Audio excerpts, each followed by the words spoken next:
Welcome back viewers, आप देख रहे हैं मेरा यूट्यूब चैनल और मैं हूं इंतज़ार हुसैन मथरुमा। अगर आप न्यू कमर हैं तो आपको इंट्रोड्यूस कराता जाऊं कि मेरे चैनल के ऊपर इंग्लिश लिटरेचर से रिलेटेड वीडियोस जो हैं वो अपलोड होती रहती हैं, जो कि एमए इंग्लिश और बीएस ऑनर इंग्लिश लिटरेचर के स्टूडेंट्स के लिए बहुत ज़्यादा यूज़फुल होती हैं। तो आज की मुख्तसर सी वीडियो के अंदर मैंने डिस्कस करूँगा कि मेटाफिज़िकल पोइट्री जो है वो क्या होती है। कि जब हम बात करते हैं मेटाफिज़िकल पोइट्री तो इससे क्या मुराद होता है। बेसिकली ये जो हमारे पास है वर्ड मेटाफिज़िकल, अगर हम इस टर्म की बात करें तो मेटा का मतलब होता है बियॉन्ड, परे या दूर, और हमारे पास जो इसका सेकंड पार्ट है फिज़िकल, उसका मतलब होता है फिज़िक यानी फ़िज़िकल बॉडी।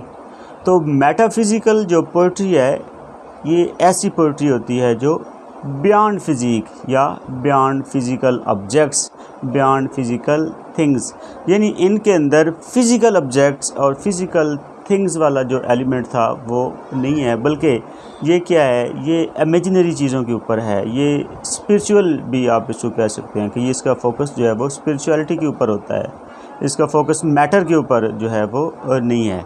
मेटाफिज़िकल यानी बियॉन्ड फिज़िकल ऑब्जेक्ट्स। तो मेटाफिज़िकल जो पोइट्री है इसको स्टार्ट किया था जॉन डन ने। जॉन डन को ही इस ग्रुप का, जिसके अंदर बाकी और पोइट्स भी शामिल थे, उनका लीडर कहा जाता है। यानी मेटाफिज़िकल पोइट्री का जो क्रिएटर है या जो ओरिजिनेटर है या जो लीडर है वो जॉन डन है।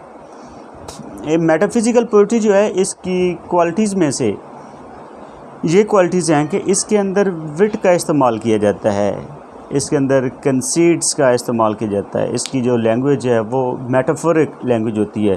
फ़र्स्ट ऑफ़ ऑल तो पोइट्री के अंदर जो भी लैंग्वेज होती है वो मेटाफोरिक ही होती है, लेकिन जो ये मेटाफिज़िकल पोइट्री है इसकी लैंग्वेज स्पेसिफ़िकली मेटाफोरिक लैंग्वेज होती है।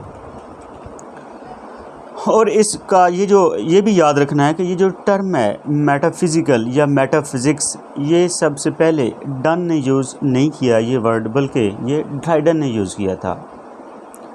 जब उसने कहा था डन अफेक्ट्स मेटाफिज़िक्स, तो ये इस टाइम यानी फ़र्स्ट टाइम डन ने ये जो टर्म थी वो यूज़ नहीं की, बल्कि ड्राइडन ने सबसे पहले ये टर्म यूज़ की थी मेटाफिज़िक्स।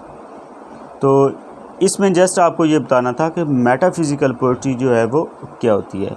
उसके बाद अगली वीडियो के अंदर मैं आपको ये बताऊंगा कि मेटाफिज़िकल पोइट्री की करैक्टरिस्टिक्स कौन सी हैं, कौन कौन सी क्वालिटीज़ हैं जो इस स्पेसिफिक पोइट्रीज़ के अंदर पाई जाती हैं।